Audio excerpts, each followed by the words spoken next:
Hello, আসসালামু আলাইকুম। কেমন আছেন সবাই? আজকে আমি সকালের নাস্তা সহ রাতের ডিনারে আপনারা এই রুটিওয়ালাতে কি পাবেন সেটা দেখাতে আসছি। আপনারা যারা মোহাম্মদপুরবাসী পেশারির খাবার পছন্দ করেন তাদের আর এত দূর যেতে হবে না। আর এখানে আপনারা পেশারির খাবারের মতো অনেকটা টেস্ট পাবেন। আমার কাছে মনে হয় আমিও অনেক মজা পেয়েছি। আপনারা অবশ্যই এখানে এসে ট্রাই করতে পারেন।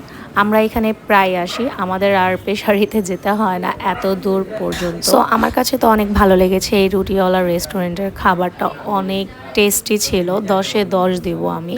আর এইখানে এসে মেনু থেকে আমরা নিয়েছি গ্রিল চিকেন, গার্লিক নান, হান্ডি বিফ আর হচ্ছে মোরগ মাখন। মোরগ মাখনটা তো অনেক মজা, আর হান্ডি বিফটাও তো বেস্ট, আপনারা অবশ্যই ট্রাই করবেন। আর এখানকার নেহেরিটা আমার কাছে মোটামুটি লেগেছে, আমার কাছে এতটা ভালো লেগে নেই, এটা আরও ইমপ্রুভ করা লাগবে। আর এই রেস্টুরেন্টের অ্যাড্রেস হচ্ছে Mohammadpur Razia Sultana road, D2, house number 16/Y। আর নাস্তার মধ্যে থাকছে নর্মাল রুটি, রুমালি রুটি, মজাদার সবজি, আরও অনেকগুলো আইটেম আছে, আপনারা অবশ্যই ট্রাই করবেন। আল্লাহ হাফেজ।